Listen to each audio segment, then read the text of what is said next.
Nous sommes réunis ensemble aujourd'hui pour parler de la plateforme de marque et de comment bien utiliser sa plateforme de marque dans son entreprise et surtout maximiser l'impact de l'identité au quotidien, voir surtout comment on va le décliner, comment on va l'utiliser, à quoi tout ça va servir. Et aujourd'hui, pour vous servir, justement, moi-même, Julien Doromo, capitaine de Pilotine, et je suis très heureux, d'accueillir Valentine sur ce webinar. Comment vas-tu, Valentine? Écoute, je suis en forme, je suis Ouais, attaquée. en pleine forme, tu as fait ton brushing, c'est bon, tout va bien, on est nickel, moi aussi, petite coupe, nickel. Valentine, est-ce que tu peux te présenter, s'il te plaît, auprès de tout le monde pour qu'on sache un petit peu plus qui tu es? Avec plaisir. Donc, je suis Valentine. Ça fait 5 ans que j'ai rejoint maintenant le navire Pilotine, où je suis lead design, directrice artistique et illustratrice. Petit bonus. Et donc, j'accompagne les clients de l'agence dans des projets qui touchent au branding, donc à leur identité, que ça soit de la plateforme de marque, de la charte graphique, donc la refonte d'identité visuelle, ou de l'accompagnement plus ciblé sur du site internet, de la refonte de site internet. Exactement. Donc bien complet tout ça. Et donc voilà, on a une super Valentine qui, nous aide à développer le pôle design chez Pilotine. Et du coup, au sommaire, on a pas mal de choses à voir. On va voir en introduction qu'est-ce qu'une plateforme de marque et pourquoi c'est essentiel pour une entreprise. En deux, on verra les cas d'usage pratiques, quand et comment utiliser une plateforme de marque. Ensuite, les erreurs courantes, donc du coup les pièges à éviter dans un projet de plateforme de marque. En 4, on va voir les bénéfices de la mise en œuvre, comment déployer cette plateforme de marque et en faire un vrai outil utile, pour que ça ne soit pas juste, bon, j'ai fait ma plateforme et puis basta, mais qu'on l'utilise réellement. Et en 5, on va vous faire un retour très concret de notre méthodologie, de cas pratiques, et on aura même plein de petits cadeaux à partager aux personnes qui participent aujourd'hui. Donc, j'espère que vous êtes prêts. Et du coup, Valentine, je te passe le micro. Merci. Je vais vous présenter de façon assez succincte ce qu'est une plateforme de marque. Globalement, ça répond à des questions qui touchent en fait aux fondamentaux d'une marque. Donc, qui on est, qu'est-ce qu'on défend et comment on veut être perçu auprès du grand public. C'est aussi, une fois qu'on a répondu à toutes ces questions, c'est surtout aussi un support, un livrable que peut fournir une agence en général qui nous accompagne sur le projet et dans lequel on va retrouver des éléments clés. Ces éléments clés, ça va être la vision de l'entreprise, sa mission, ses valeurs, son positionnement. On peut y travailler également les cibles et pourquoi pas aller plus loin et travailler des personas. On peut y retrouver aussi le storytelling, donc tout ce qui est manifeste de marque, comment on raconte en fait l'histoire de son entreprise, et s'insère aussi dans une plateforme de marque si on souhaite un travail d'identité visuelle et d'identité verbale à travers une ligne éditoriale. Donc, ce qu'on voit, c'est que c'est quand même quelque chose qui touche vraiment à l'ADN de l'entreprise et qui comprend des sujets qui sont assez stratégiques et qui globalement vont guider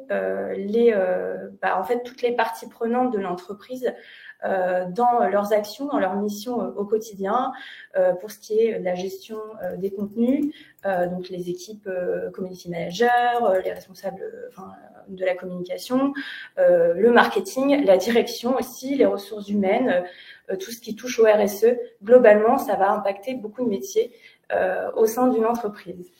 Yes, et juste pour ajouter quelques petits trucs, parce que c'est vrai que là, on attaque bien en tête sur qu'est-ce qu'une plateforme de marque et autres, mais à quoi ça peut vraiment servir et surtout à quel type de problématique ça peut répondre. C'est que par exemple aujourd'hui là, moi on s'en rend compte de plus en plus, l'économie là en ce moment c'est pas facile, il y a de la concurrence, les projets prennent de plus en plus de temps et quand on doit comparer en fait des prestataires qui sont un petit peu semblables, au final tout va se jouer sur le prix potentiellement et aussi pour faire des choix stratégiques des fois pour l'entreprise, on ne sait pas trop un petit peu où aller.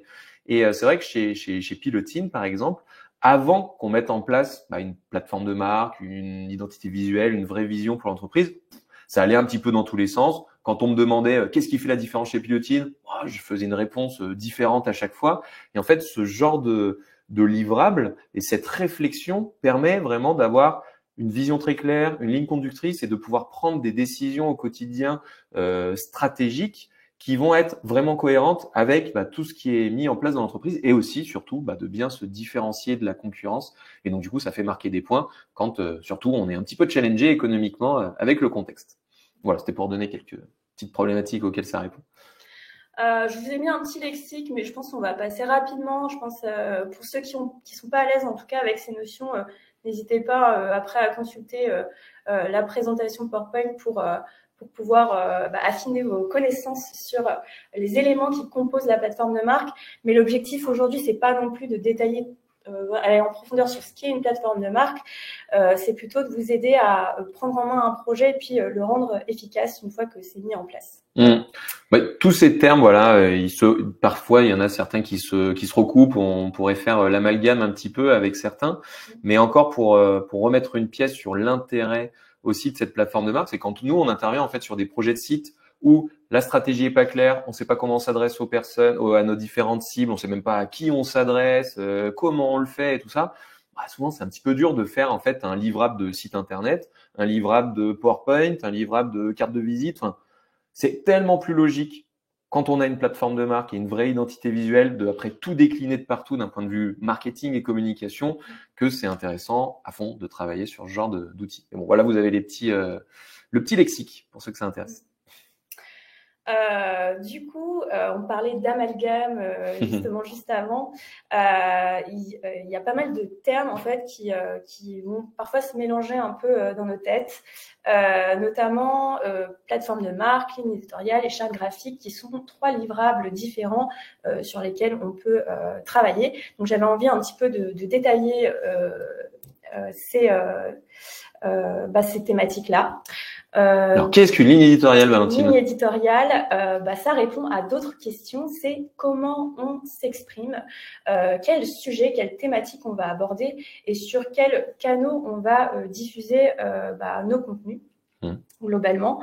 C'est encore une fois un livrable qui peut être travaillé avec une agence, encore une fois, et on va ici documenter en fait la tonalité du discours, le style, parfois même on va aller jusqu'aux expressions, au choix du vocabulaire. Comme vous avez pu voir chez Pilotine, on a un petit vocabulaire un peu marin en ligne de fond. Mais sans être trop bourrin non plus. Sans être trop bourrin. Parce qu'à un moment on était allé trop loin et du coup ça a permis de retravailler tout ça en disant un petit peu de maritime mais pas trop. Voilà, il faut toujours être vigilant et ajuster justement les décisions qu'on prend. Donc ça a pour objectif de structurer la prise de parole de l'entreprise, quels que soient les supports de communication, donc le site internet, les réseaux sociaux, même la prise de parole, par exemple, des personnes qui sont chez nous, en tout cas en front avec les clients. Donc voilà, ça va guider vraiment toutes les équipes dans leur façon de s'exprimer, d'exprimer la marque et de la faire rayonner. Top. Bon, ouais, charte graphique. La charte graphique, on est sur quelque chose de visuel pour le coup, et donc là, c'est quelque chose de beaucoup plus commun. Je pense que la majorité d'entre vous sait ce qu'est une charte graphique, mais il y a quand même encore des confusions qui peuvent exister. Donc là, on retrouve tous les codes graphiques, donc tout ce qui est visuel. Donc il y a le logo, il y a les couleurs, la typographie, tout cela est documenté dans un livrable et ça permet en fait globalement par exemple si nous on travaille pas mal avec des chartes graphiques de nos clients qui vont travailler une charte graphique par exemple avec un prestataire et qui vont demander à nous de décliner cette identité sur un site internet par exemple. Donc ça peut servir à ça, à transmettre des informations pour s'assurer qu'il y ait une cohérence visuelle de l'expression de la marque. Top. Donc si on résume, on va dire en récap, la plateforme de marque, c'est vraiment ce que la marque elle pense. C'est l'identité fondamentale. La ligne éditoriale, c'est vraiment comment elle s'exprime, ce qu'elle dit. La charte graphique, c'est qu'est-ce qu'elle montre. Et tout ça, ça doit être vraiment raccord par rapport à ce que fait l'entreprise. On peut pas se dire, on peut pas s'inventer une personnalité non plus. Il faut que ça soit en adéquation avec ce qu'on fait, nos actions, nos produits, nos services et nos choix sur le long terme. Carrément. Genre si on a une charte graphique hyper premium haut de gamme, mais qu'on s'adresse aux gens comme des chartiers, ça marche pas très bien. Donc du coup, ça vaut le coup de pouvoir travailler ces éléments-là, effectivement. Alors, tu en parlais un petit peu en introduction. Donc, pourquoi c'est important? Donc ça, c'est en 3 points, mais il y a plein d'autres raisons en fait de travailler son identité. Et on va le voir un peu plus en détail plus tard. Mais globalement, ça permet d'avoir un message clair qui cible vraiment qui on a besoin de cibler. En fait, on se pose vraiment la question déjà de qui on cible. Et puis, on se démarque de la concurrence puisqu'on va créer des messages, des visuels, une identité qui nous est propre, qui nous ressemble. Et ça va fédérer les gens autour de valeurs communes, de messages, que ce soit en interne ou en externe. C'est-à-dire que plus nos contenus sont bien travaillés et plus on va en fait attirer les personnes qu'on a envie d'attirer, que ce soit des personnes qu'on souhaite recruter ou des personnes avec qui on a envie de travailler globalement. Tout à fait. Mais c'est vrai que le sujet de la cohérence est assez important parce que quand un client s'adresse à plusieurs personnes dans l'équipe ou qui regarde ce qu'on fait sur les réseaux sociaux, qui regarde sur notre site, s'il y a un manque de cohérence, du coup, on perd tout de suite des points et surtout le projet parfois peut être moins bien géré. Alors qu'en ayant ces éléments-là, et du coup, tout le monde s'adresse d'une manière cohérente à notre cible et tout paraît plus fluide. Donc la satisfaction au final augmente et on gagne du temps. Donc c'est vrai que c'est top de travailler sur C'est vrai que ce que tu disais, le gain de temps, c'est vraiment une valeur ajoutée d'une plateforme de marque parce que on va pas réinventer la roue à chaque fois. On va avoir vraiment un guide stratégique qui nous oriente dans nos décisions, dans nos actions, dans nos choix, dans notre façon de nous exprimer. Et tout ça va faire gagner du temps à beaucoup de personnes et les aligner sur pas mal de sujets. Non, c'est un sujet très intéressant parce qu'on a déjà travaillé avec des clients où par exemple, ils nous donnaient pas de charte graphique et ils nous disaient pour notre web design impressionnez-nous. Waouh, super, mais et du coup on les a impressionnés, mais à la fin ils disaient ah non, ça nous correspond pas. Bizarrement quoi, ça vous correspond pas. Et donc du coup de travailler ces éléments-là en amont aide énormément finalement à viser juste parce qu'on a plein de bases de travail et d'autres personnes qui savent qui ils sont mais qui n'ont pas de charte graphique précise parce qu'il n'y a pas eu cette transition entre ce qu'on pense et vraiment de le matérialiser, ça fait qu'à chaque fois qu'on fait un nouveau livrable, un site, une nouvelle page, un PowerPoint, un Kakimono ou que sais-je, on réinvente la poudre à chaque fois et au final on perd tellement de temps, de l'énergie et tout le monde est frustré. Le client est frustré parce qu'il se dit ils m'ont pas compris et nous on est frustré parce qu'on se dit on a beau mettre autant d'énergie qu'on peut, derrière ça fonctionne pas. Donc vraiment un énorme gain de temps quand tout est fluide. Pour tous les briefs que vous allez faire avec quelques prestataires. Yes. Bon alors, quand et comment utiliser une plateforme de marque? Eh bien, il y a plein de contextes qui amènent à réfléchir à s'engager dans ce type de chantier. Donc, je parle d'un chantier parce que, mine de rien, ça demande un petit peu d'énergie, d'implication de la part de l'entreprise de s'engager là-dedans, tout comme un projet de site internet d'ailleurs. Donc, une des raisons pour lesquelles on peut avoir besoin de se lancer, ça va être le lancement d'une nouvelle entreprise ou d'un produit. En fait, on n'existe pas et on a besoin d'exister. Donc, il faut poser les fondements de qui on est. C'est vraiment la base de la base quand on lance son entreprise.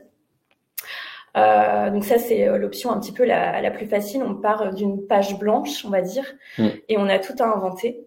La refonte d'image ou le repositionnement, ça peut être une bonne raison aussi. Par exemple, on va décider de s'adresser à un autre public, d'élargir sa cible, et on se rend compte que finalement nos messages ils vont pas toucher cette nouvelle cible, ça va pas leur parler, et il faut donc ajuster, on va dire, l'existant et repenser un petit peu tout ça.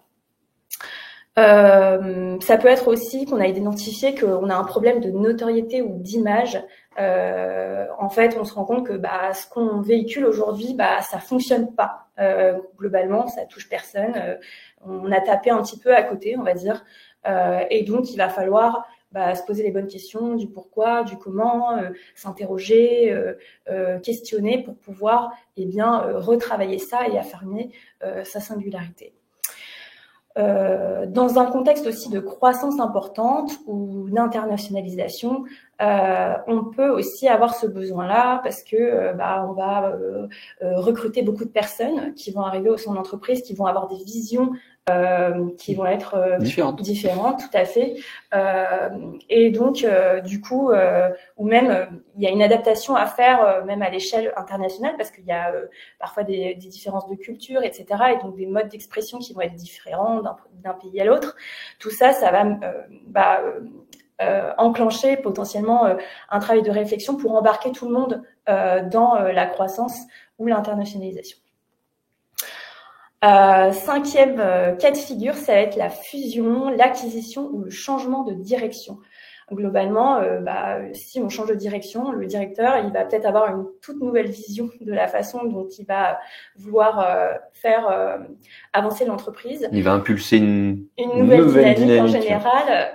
Et donc, ce qui est important, c'est de réussir à embarquer les personnes qui sont là, qui sont présentes, ou alors si par exemple une marque va en racheter une autre, par exemple, comment celles-ci vont habiter ensemble, qu'est-ce qu'on monte, est-ce qu'il va falloir retravailler l'identité, etc. Et on va se poser beaucoup de questions dans ce cas de figure, et ça c'est un des cas, je pense, qui est les plus complexes, on va dire. Il va falloir mettre tout le monde d'accord. Donc en général, il y a pas mal d'ateliers à faire, pas mal de petites réunions pour que tout le monde puisse donner son avis et qu'on trouve un super compromis qui va être parfait. Plus facile effectivement qu'une page blanche où en général il y a moins de personnes qui ont un bagage en fait, une idéologie de ce qu'est l'entreprise, de la direction, de comment décider quelle action réaliser. Et donc il faut accompagner en fait ce changement. Et on peut avoir aussi le cas d'avoir en fait juste de constater qu'il y a on se rend compte que le commercial, il va avoir un discours totalement différent que la communication, ce qu'on diffuse sur les réseaux sociaux, ou alors le site internet, on dit une chose et son inverse sur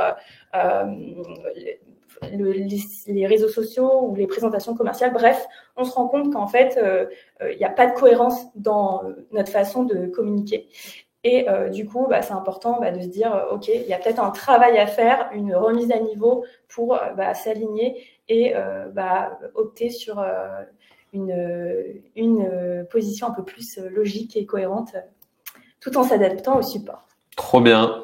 Et du coup, je pense qu'on va passer à un petit exemple. Avec notamment Wikit, qui est donc un client de Pilotine qu'on accompagne sur la refonte de son site web et de son identité visuelle également. Exactement. Donc pour le coup, on les a pas accompagnés sur leur plateforme de marque, et je vous parle de Wikit. Donc Pauline qui a gentiment accepté de répondre à mes petites questions en amont de ce webinaire pour vous partager un peu les expériences. Pour eux, l'enjeu c'était vraiment une forte. Donc ils sont spécialisés dans l'intelligence artificielle, et vous savez que ça bouge beaucoup, et donc il y a une croissance de la concurrence dans ce domaine. C'est assez puissant. Donc il faut être assez flexible, s'adapter au marché. Et donc ils ont décidé de faire évoluer un petit peu leur cible et de repositionner un petit peu la société. Ils ont fait évoluer également leur offre produit. Et un autre problème plus de fond, c'était la volonté de professionnaliser leur façon de communiquer, parce que jusqu'ici, ils avaient une culture marketing, communication un petit peu à l'ancienne, un peu une approche un peu trop commerciale, et ils se sont rendus compte que ça pouvait être bien d'amener un peu de marketing et de communication, justement pour plus toucher leur cible dans cet univers concurrentiel croissant. Donc ces enjeux principaux, quand elle est arrivée nous a contactés, c'était ils étaient en train de retravailler leur mission, leur positionnement, leurs valeurs. Et ils avaient un besoin aussi de retravailler leur baseline. Donc vraiment, là, on est sur la plateforme de marque. Et d'élargir un peu les cibles. Oui, et d'élargir les cibles, exactement.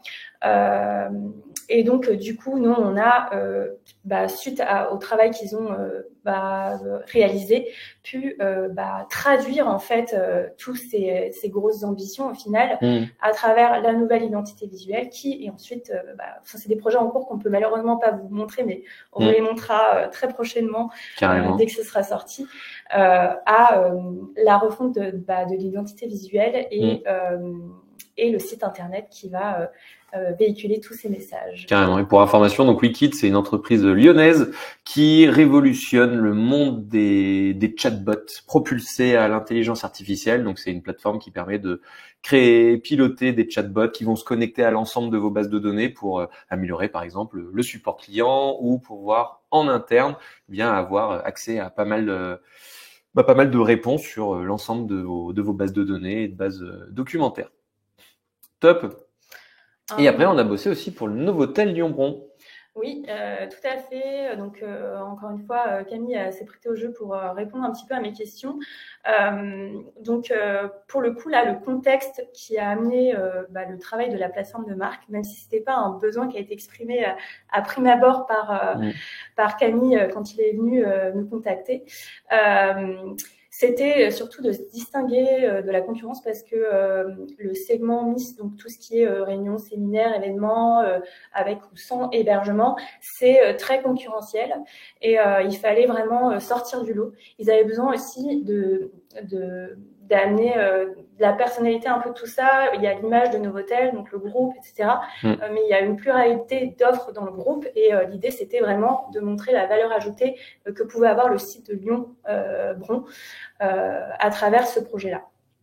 Et donc le principal besoin, ils avaient besoin de trouver une accroche, un positionnement différenciant et de traduire ce positionnement avec une nouvelle charte graphique. Donc une identité qui va être vraiment propre, mais qui doit quand même s'insérer dans la façon dont communique Novotel, puisque tout ça doit rester aussi cohérent pour le groupe. Carrément. Donc voilà un petit peu des contextes qui ont enclenché des projets.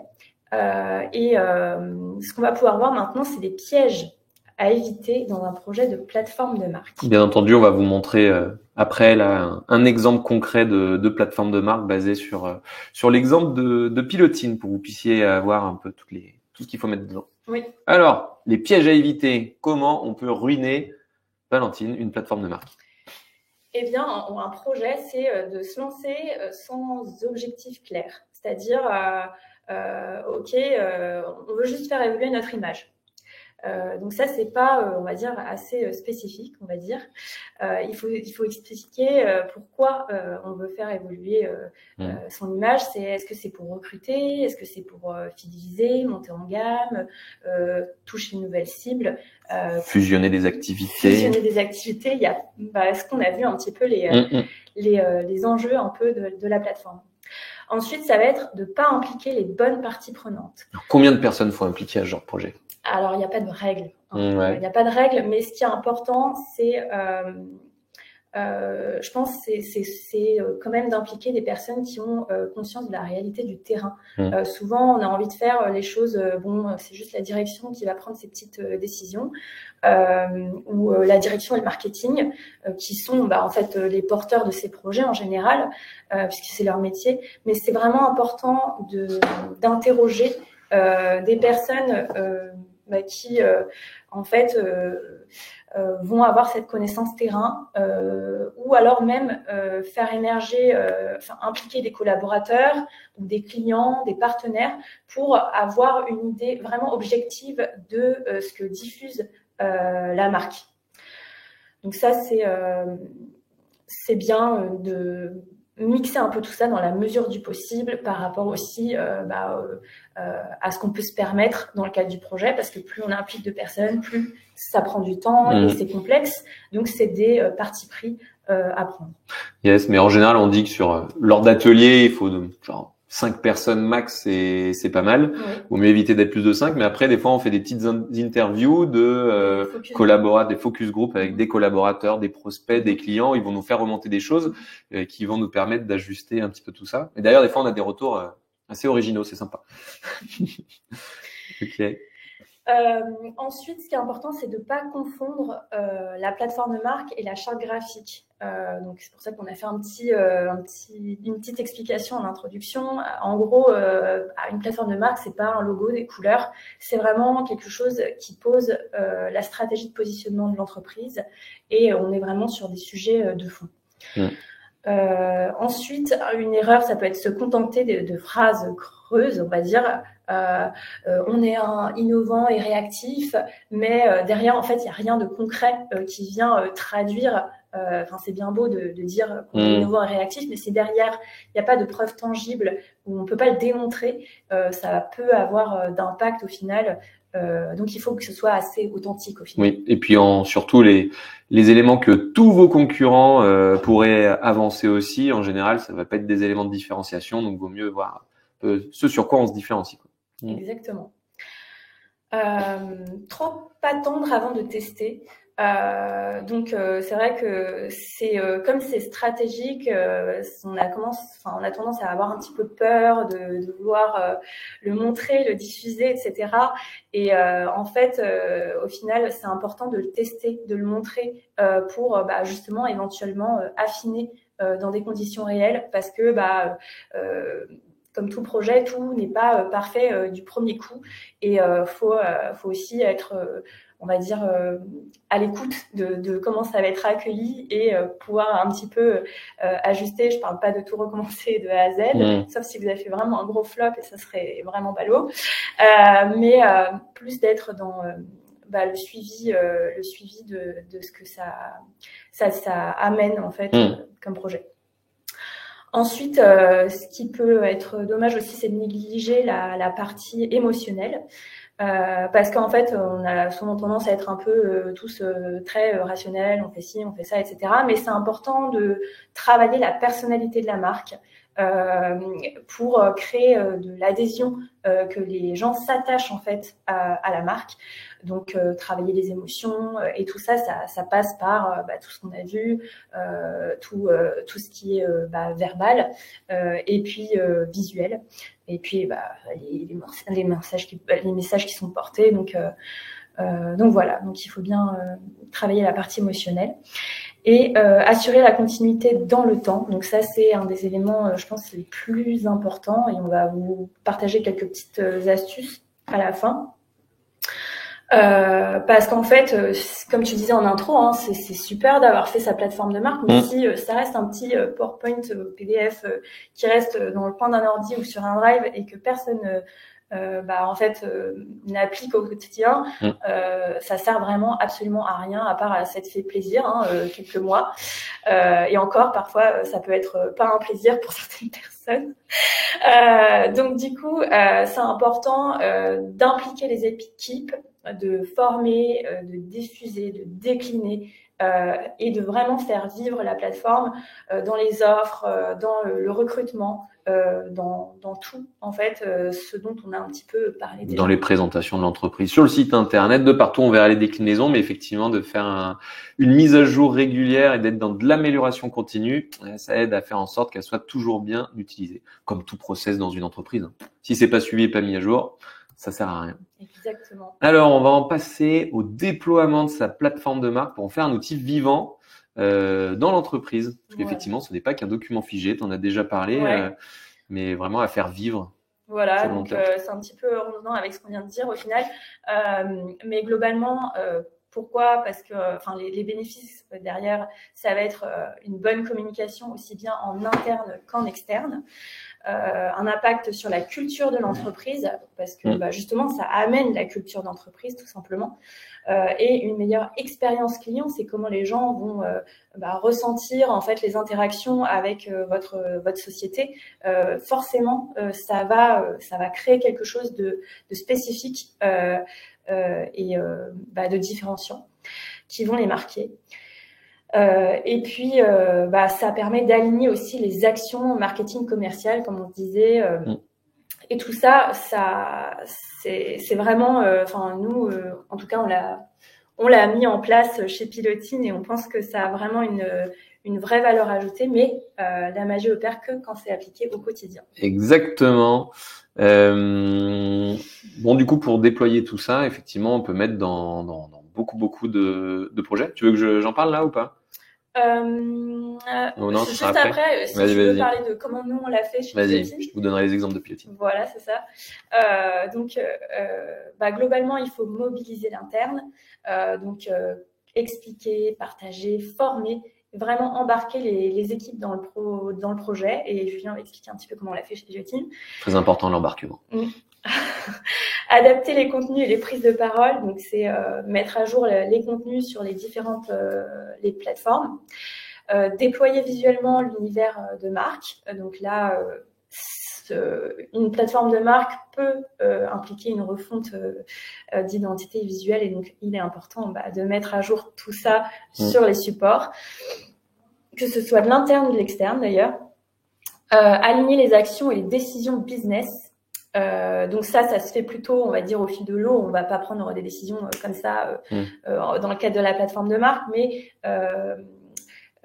parfois, si ça amène à restructurer la façon dont on va présenter nos prestations de services et donc nos offres pour que ce soit plus en adéquation avec les cibles qu'on a travaillées, par exemple, ou que les mots de vocabulaire qu'on a choisis ou les visuels qu'on a choisis soient plus en adéquation avec ce qu'on a pu créer dans le cadre du projet. Ça évite d'être trop opportuniste et de rester focus sur ce qui est essentiel.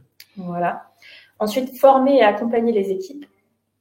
Donc là, il faut absolument, une fois que c'est créé, au-delà de la mobilisation en amont pour produire, c'est la prise en main. Et donc là, il faut vraiment la diffuser. Donc ça peut passer par de la formation, ça peut passer par de la co-construction pour développer des éléments, des ressources qu'on met à disposition, comme on va en parler un petit peu après, mais voilà, des documents en tout cas qui sont facilement activables pour aux équipes, surtout quand on a des équipes qui sont plus on a de parties prenantes, plus de personnes qui vont devoir prendre en main la plateforme de marque, plus c'est important de faciliter la bonne compréhension et donc de les guider avec des outils vraiment opérationnels. Carrément. Et ensuite, on a mesuré, ajusté et faire. C'est vraiment interroger, faire évoluer et puis réviser en fait tout ça. Comme c'est vivant, une plateforme de marque, c'est important de s'interroger. Donc, nous, on a mis une fois par an. C'est une période qu'on s'est, nous, fixée pour renouveler nos supports de communication, pour s'assurer qu'on est toujours dans le juste, si on a créé des nouveaux éléments, etc., être toujours en adéquation avec ce qu'on est. Yes. Et pour effectivement que ce soit bien tenu, on a mis ça dans nos OKR, nos Objective Key Results, de mettre à jour une fois par an ce type de document, ainsi que tous les autres, parce que du coup, forcément, si on en fait évoluer un, faut qu'il y ait des impacts sur les autres, donc il faut faire en sorte aussi que ces impacts puissent facilement être déployés. Et donc du coup, comment on s'y prend et qu'est-ce qu'on a pu mettre en place chez Pilotine, et Valentine a énormément aidé à le faire. Et du coup, nous, il y a beaucoup de co-construction et de partage, c'est-à-dire qu'on a identifié qui était Pilotine, sa raison d'être, ses valeurs, son positionnement, tout ça à travers des ateliers en interne qu'on a fait avec la méthode du design thinking. Donc, je sais pas si ça vous parle, mais c'est à coup de plein de post-it dans tous les sens. On réitère un petit peu pour que tout le monde fasse remonter un petit peu comment il ressent l'entreprise, comment l'entreprise se positionne, quelles sont les cibles et tous ces éléments-là. Mais ce travail collaboratif, ce qui est cool, une fois qu'il a été fait, permet justement de mettre en place et de mettre noir sur blanc en fait, de décrire la stratégie. Et après en fait c'est beaucoup plus simple pour l'incarner, parce qu'on sait que voilà tout le monde s'est mis d'accord à ce moment-là, et après on va faire juste des petites évolutions. Mais voilà, via des ateliers de design thinking, on a pu mettre en place les premières briques. Et je complète, en fait, pendant ces ateliers de co-construction, on s'est rendu compte qu'on n'avait pas forcément la même vision, et en fait, c'est ce à quoi ça sert la co-construction, c'est de partager ses points de vue, et souvent on apprend beaucoup de choses dans ces ateliers. Par exemple, moi je disais nous on est fun, sympa, dynamique, machin, ça va dans tous les sens, et limite YOLO, alors que l'équipe disait mais non, mais attends, Julien, ça fait 5 ans, on est plutôt dans la rigueur, on est appliqué, on est machin. C'est vrai. Et du coup, ça permet de vraiment de tous se mettre d'accord et d'accorder les violons. Parce que si on demande qu'au dirigeant, lui, il a une vision erronée, parce que par exemple, moi, je m'occupe principalement de la partie commerciale, donc je vois comment je gère cette partie commerciale, et les équipes vont plus savoir le fin mot de l'histoire sur la partie opérationnelle, et du coup, c'est un bon mix de tout ça qui va fonctionner. Derrière, ça nous a permis de décliner, par exemple, quand on parle de la tonalité, eh bien, de décliner tout ça sur des modèles d'email, d'une stratégie sur les réseaux sociaux, d'un planning de publication avec les thématiques qu'on va aborder. Par exemple, si en interne, on a un gros sujet de recherche et développement et d'innovation, mais que on n'en parle pas sur les réseaux sociaux et qu'on souhaite mettre en avant, par exemple, que Pilotine travaille sur la recherche et développement, du coup, il y a un truc qui coince. Donc, le fait de travailler vraiment sur notre raison d'être qui on est, tous ces éléments-là, permet ensuite de pouvoir décliner tout ça de manière logique sur aussi notre communication et notre gestion, par exemple, des réseaux sociaux. Ça nous a permis aussi de travailler sur un film manifeste qui nous a aidé en fait à résumer tout ça au sein d'une vidéo de 2 minutes 30, je crois. D'ailleurs, c'est la vidéo qui a été diffusée au démarrage du webinaire. Donc, comme quoi, cette plateforme de marque a été encapsulée dans une vidéo. On a fait participer les personnes qui avaient fait cet atelier de design thinking aussi. Et ça nous a permis de mieux valoriser, de l'exprimer avec des mots, avec le côté humain qui fait énormément partie de notre positionnement aussi, ce côté relationnel, co-construction. Du coup, on l'a matérialisé dans une vidéo qu'on utilise un petit peu partout sur notre site internet, sur nos réseaux sociaux. Elle est en avant sur LinkedIn, signature mail, au début des webinars. Donc, comme quoi, c'est plutôt logique. Ensuite, on le décline bien entendu au niveau de Google Slide. Bon, nous, on est assez fans de Google Slide, on en a un petit peu partout, mais on va avoir notre livret d'accueil. Donc ça va être super important pour les collaborateurs qui rejoignent l'entreprise. Et moi, je fais beaucoup de mentorat, par exemple, auprès du réseau Entreprendre, pour accompagner des porteurs de projets, des entrepreneurs qui veulent développer leur activité avec 5, 10, 15 collaborateurs d'ici quelques années. Et souvent, quand il y a cette phase d'accompagnement, on voit que il n'y a pas de livret d'accueil, l'onboarding il est un petit peu fait vite fait bien fait. Il faut vraiment améliorer cette partie-là. Et du coup, en général, je les accompagne ou je leur donne des modèles de livret d'accueil. Et dès leur premier recrutement, ils me disent toujours ah là là, mais heureusement qu'on avait ça, tout était clair, la personne elle est beaucoup plus impliquée, beaucoup plus embarquée, ça se passe mieux. On l'a aussi bien entendu au niveau des présentations commerciales. Et là, on essaye nous de pas perdre trop de temps, c'est qu'on a fait en fait une colonne vertébrale. On a un Google Slide colonne vertébrale où il y a tous nos slides types et ce qui va nous permettre après de les redispatcher sur le livret d'accueil, sur la présentation commerciale, sur nos notes d'intention, sur la présentation de ce qu'on fait en design, en référencement, que sais-je. Et en fait, cette colonne vertébrale, à chaque fois qu'on la met à jour, il y a un petit truc en haut à droite qui est mettre à jour la slide quand on est sur les autres présentations. Et comme ça permet de répercuter les modifications qu'on peut apporter. Bien entendu, il y a le site internet, élément très important de la communication digitale. Et du coup, il va falloir aussi déployer ces éléments-là sur le site internet. Et donc, parfois, ça peut être un peu frustrant pour certains clients qui arrivent, sur lesquels on va les accompagner sur cette plateforme de marque. Mais au bout d'un moment, en fait, on se rend compte que sur le site, on raconte d'autres choses différemment. Donc, pour faire en sorte d'être cohérent, ça nécessite des petites mises à jour au niveau de la navigation, de l'organisation du contenu ou de la tonalité qu'on va mettre sur le site. Par exemple, est-ce qu'on tutoie, on vous voit, les mots qu'on utilise, les mots interdits, tous ces éléments-là. Il y a aussi sur les outils internes pour la création, par exemple, de posts sur les réseaux sociaux. On va pouvoir mettre en place des templates, décliner tout ça sur Notion. Donc, il y a plein de déclinaisons qui se font dans l'entreprise. Et on a aussi un alignement des actions et des décisions business. Demain, quelqu'un vient me voir avec une super opportunité. Si c'est une opportunité qui fait que ça nous casse notre positionnement qui est dans la co-construction, dans le domaine de WordPress, sur la partie partage, organisme de formation et tout ça, où on est moins dans la co-construction avec nos clients, avec par exemple une offre qui est pré-packagée, le client il a pas son mot à dire, limite on lui impose le truc et c'est plutôt low cost, bas de gamme, même si financièrement ça a l'air intéressant, en fait ça détruirait toute la stratégie. Donc ça permet, comme je disais, d'éviter d'être opportuniste et de savoir quand il faut dire oui à une proposition externe et quand il faut dire non.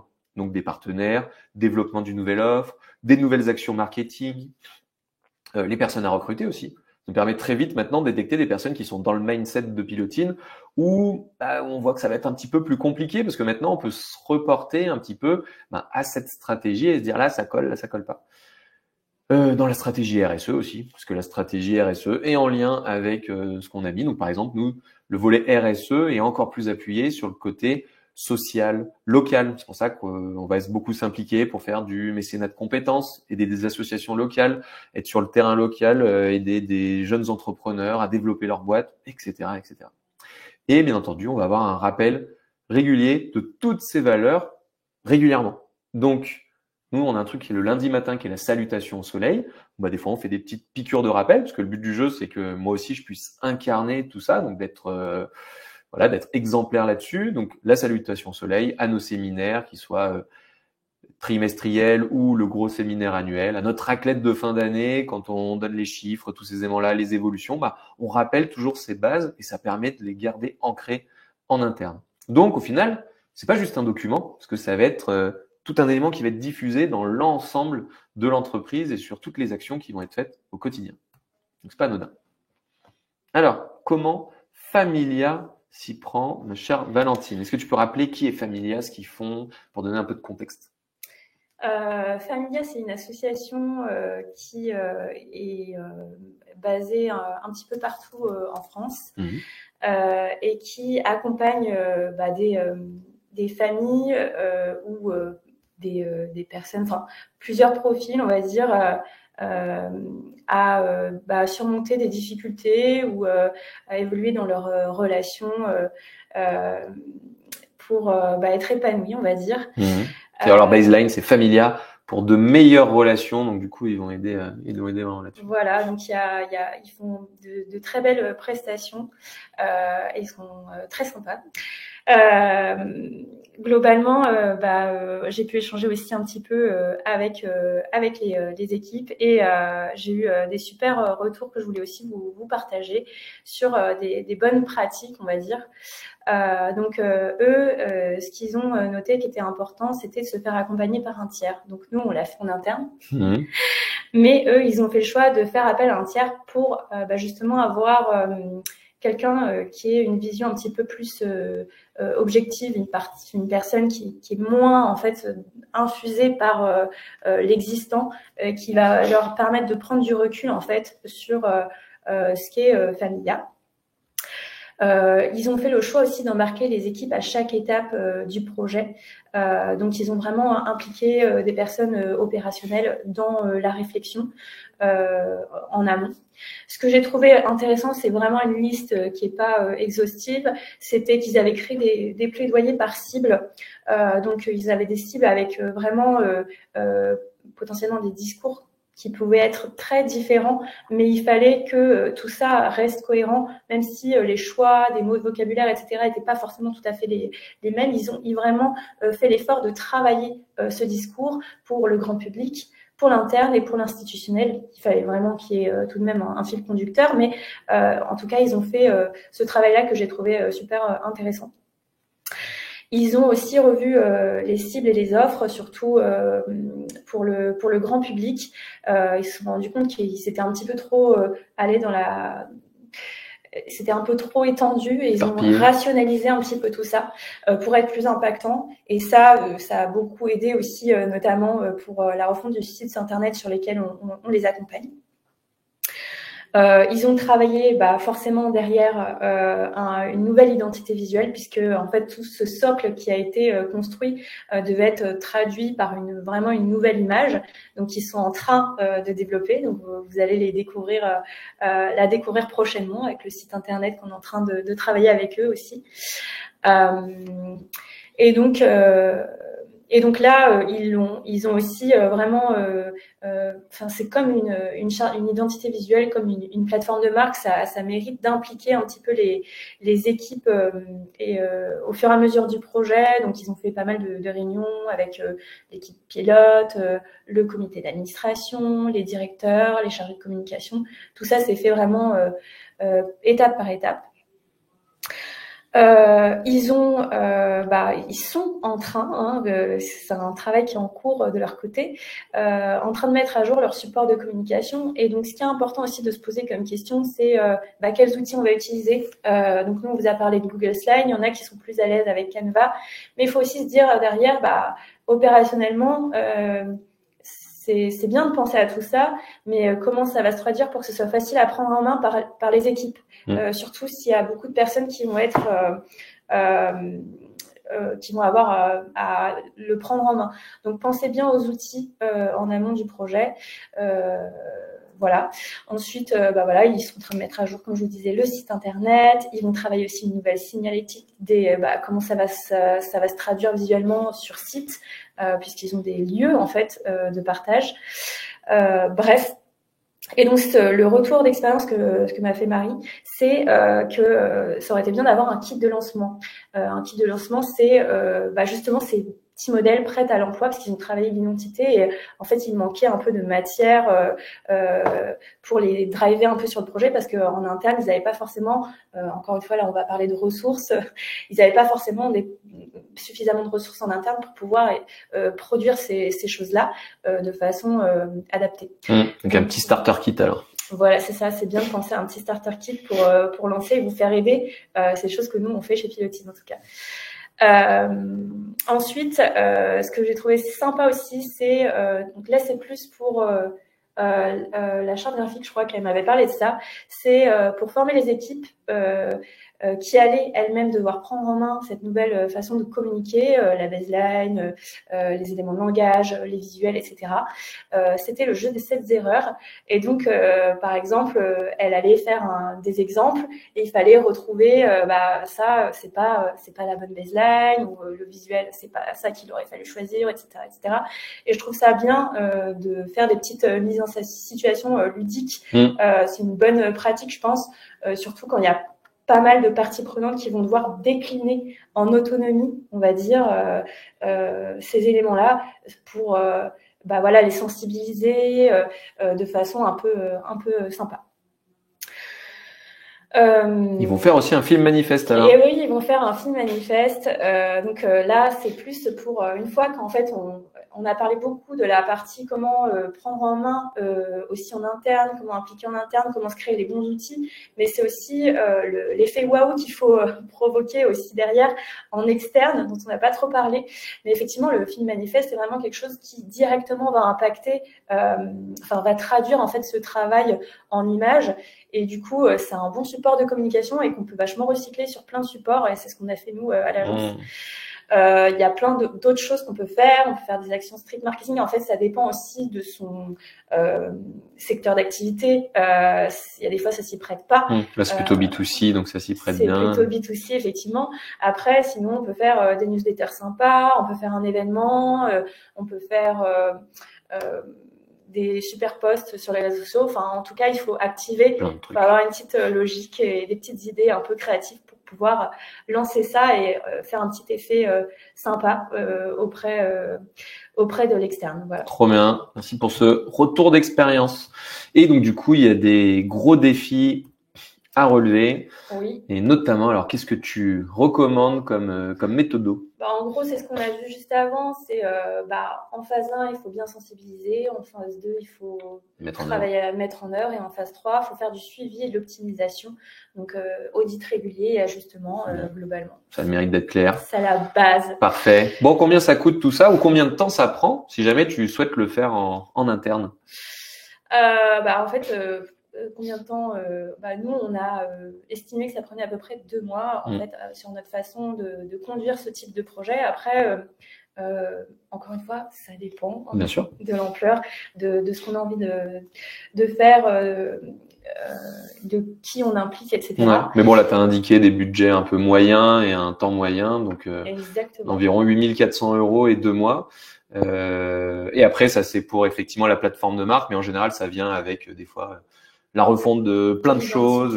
Exactement. Site vient s'ajouter à ça d'autres projets qui peuvent forcément être nécessaires en fait pour traduire tout ça. Comment ça se déroule un projet de plateforme de marque chez Pilotine? Globalement, il y a 3 phases. Il y a phase 1, c'est immersion et diagnostic. On va vraiment auditer l'existant, on va analyser un petit peu la concurrence, déceler un peu des opportunités avec notre vision justement, ce regard un peu externe qui connaît pas forcément votre secteur d'activité en particulier ou des choses comme ça. On va travailler aussi les personas, donc on va travailler un peu plus en profondeur les cibles pour avoir des messages derrière qui vont potentiellement bien leur parler. Ce qu'on propose en option de cette prestation, ça va être les focus group dont on parlait tout à l'heure. Globalement, c'est des interviews qu'on fait où on réunit des parties prenantes qui vont pas forcément être impliquées dans les ateliers de co-construction de départ.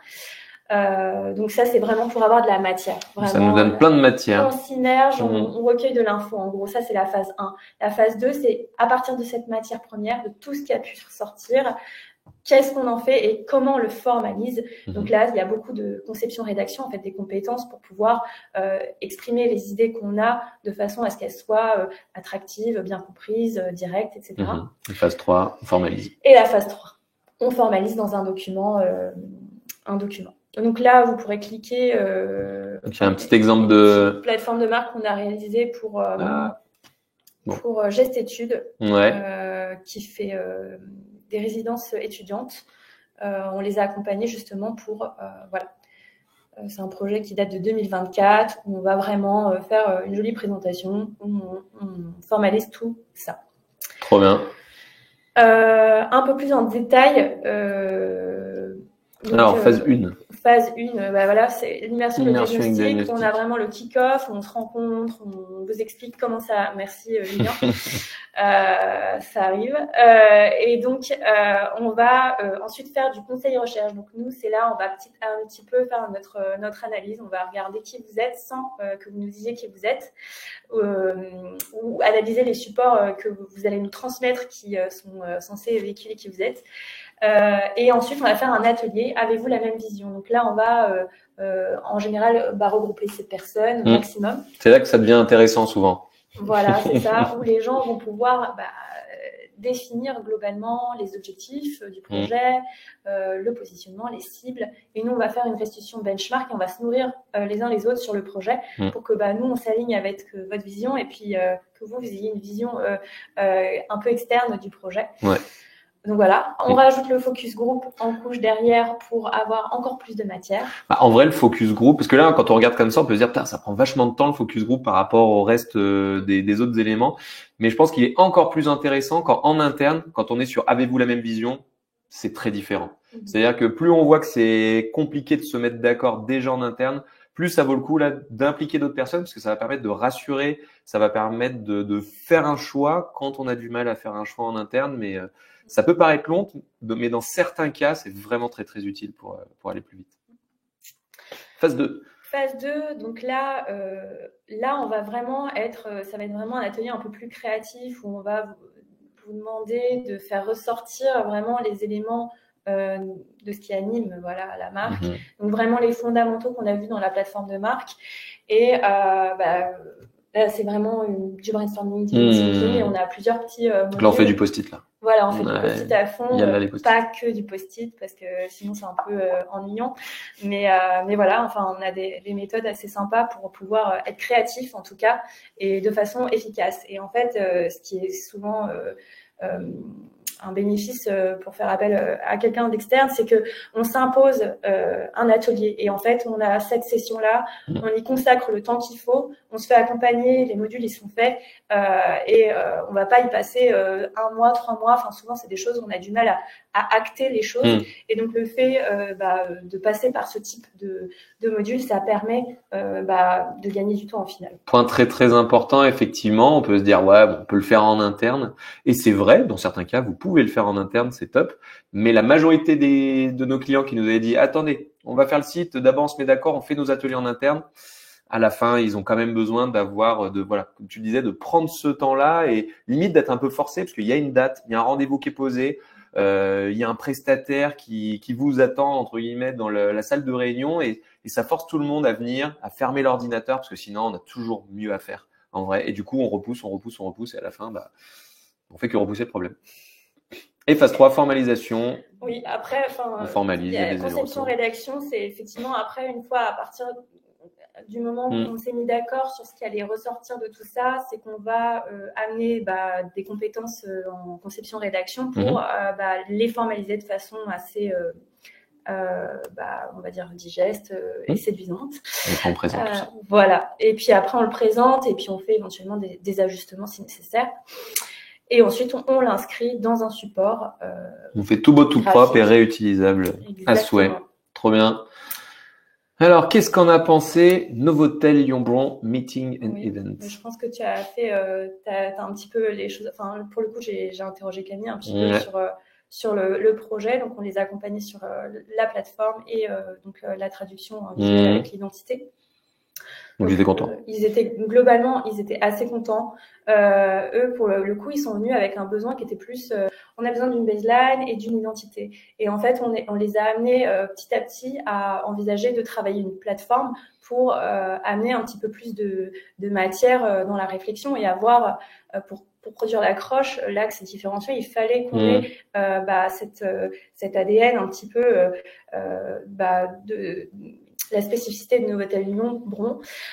Et donc, c'est vrai que pour eux, ça a été un petit peu flou au départ, le projet, parce qu'ils savaient pas trop dans quoi ils s'embarquaient, mais ils se sont rendus compte, en fait, que ce travail de co-construction était vraiment utile pour justement avoir cette identité qui était incarnée, qui était facile après à décliner et cohérente par rapport aux enjeux de communication qu'ils avaient.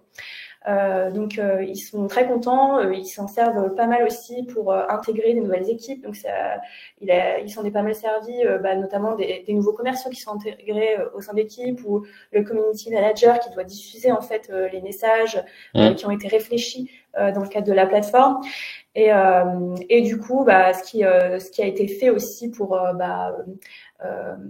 impliqué, c'est une équipe de 80 personnes, donc il fallait diffuser un petit peu ces messages. Donc en général, ça se fait dans le cadre de séminaires pour transmettre un petit peu tout ça. Et aujourd'hui, ils ont encore des projets qui, j'espère, on pourra qui permettront de décliner tout ça. Voilà, belle brochure commerciale, un site dédié. Exactement. On attend de leurs nouvelles. On attend de leurs nouvelles.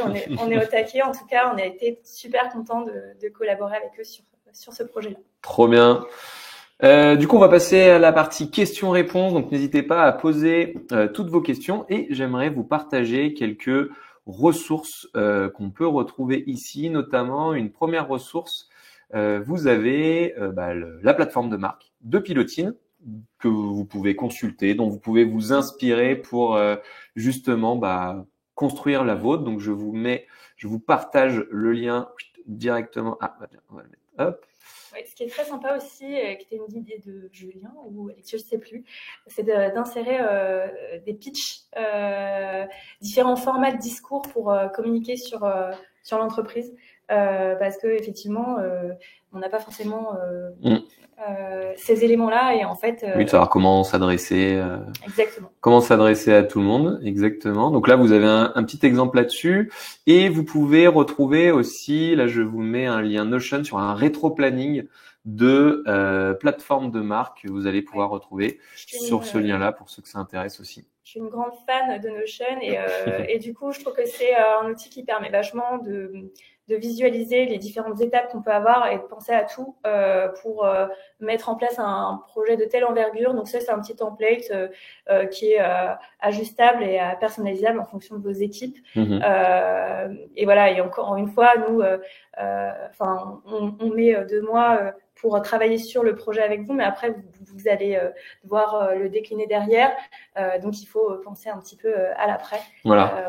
Donc, c'est penser avec le mois 1, le mois 2, le mois 3. Il y a le mois 12 là qui se balade, c'est pas très grave, mais du coup, effectivement, vous avez un peu la liste de tous les éléments à faire. Donc, ça vous fait votre petite to-do pour ceux qui veulent se mettre sur le projet d'une plateforme de marque. Pour ceux que ça peut intéresser, on a d'autres ressources gratuites, notamment un guide de référencement naturel, donc rien à voir avec le sujet.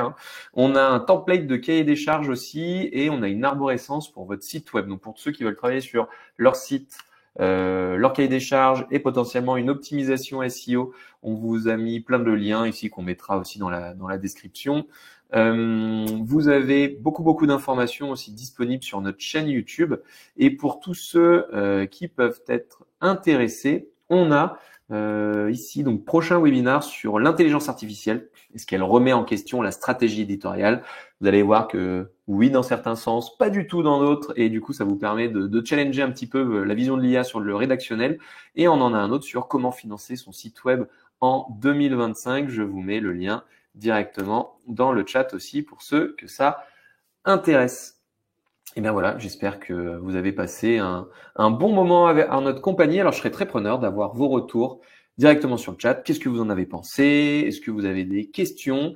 Puisque bah, voilà, avec Valentine, on est très heureux de vous avoir présenté tout ça et j'espère que ça a pu vous donner du grain à moudre. Et voilà, je serais très preneur d'avoir vos retours pour savoir ce que vous en avez pensé, parce que c'est la première fois qu'on fait un webinar sur le sujet et Valentine a mis beaucoup d'énergie dans ce document parce que en vrai, on se rend compte de plus en plus l'importance qu'a cette plateforme de marque. Alors, on a déjà fait plusieurs pour pas mal de clients, mais c'est une prestation qu'on souhaite encore plus développer parce qu'on voit à quel point elle apporte énormément de valeur. Donc, on est extrêmement preneur d'avoir vos vrais retours sur le sujet. Et merci beaucoup à Familia, du coup, Novotel et Wikit d'avoir contribué au partage de leur expérience pour diffuser les bonnes pratiques et faire rayonner votre plateforme de marque. Carrément. Un grand merci à nos super clients qui sont toujours très sympas et qui co-construisent avec nous le futur de Pilotine aussi. Donc, c'est top. Donc, du coup, dans les retours, ça avait l'air d'être pas trop mal. Hein. Merci beaucoup. Édifiant carrément. Merci Claude, c'est sympa. Eric, très riche et pédagogique, très bien, très utile, bien illustré et clair. Bon, bah, j'espère aussi que ça fait plaisir. Ça fait super plaisir. Donc, un grand merci pour vos retours et surtout, j'espère que les petits contenus que Valentine a pu vous faire avec la To-Do, la diffusion de la plateforme de marque de Pilotine et tous ces éléments-là. Un questionnaire aussi pour mesurer la notoriété. N'oubliez pas de répondre si vous ne l'avez pas encore fait. Ouais, pour ceux qui souhaitent répondre effectivement au questionnaire et pour nous filer un petit coup de main, je vous remets le lien. Ça vous prend 2 minutes, mais c'est super sympa. Un bon moyen de mesurer ce qu'on a mis en place. Exactement. Eh bien, merci à tous. Excellente journée. Merci. Et puis, à la prochaine. Au revoir. Ciao, ciao.